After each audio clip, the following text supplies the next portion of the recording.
অনেকদিনের ইচ্ছা ছিল পুজো দেওয়ার, তাই তো?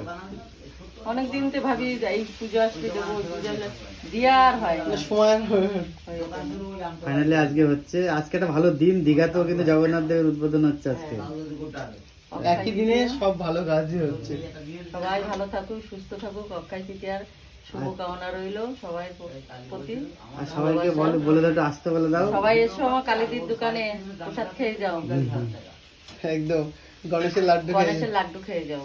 একদম তোমরা তো জানো গণেশ আমার সকালে দিই, পরের বার যখন পুজো করবো নিজের হাতে লাড্ডু বানিয়ে খাওয়াবে। না আমি বানাতে পারি না দেখতো, কিন্তু আরো অন্য কিছু করার ইচ্ছা আছে। আজকে আমরা এক জায়গায় বেরোবো বলে আর বেশি ঝামেলা করলাম না। না হলে খিচুড়ি মিচুড়ি একটা তোমরা দেখতে পাচ্ছ এদিকে কিন্তু সাজানো চলছে, আর ঠাকুরমার সাজানো চলছে, আর ওইদিকে গণেশ লক্ষ্মী বসে বসে, ওই দেখো দেখতে পাচ্ছ আমাদের, দেখায় জুম করে, ওই যে। তো চলো, এই ভিডিওটা ভালো লাগে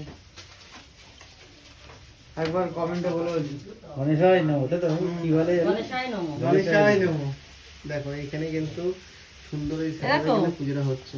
দেখো বলছি কি এই 10 টাকা দিয়েছে, 10 টাকা ওই নারকেলের সবাই নিয়ে যাও না, কাটা রেডি করে।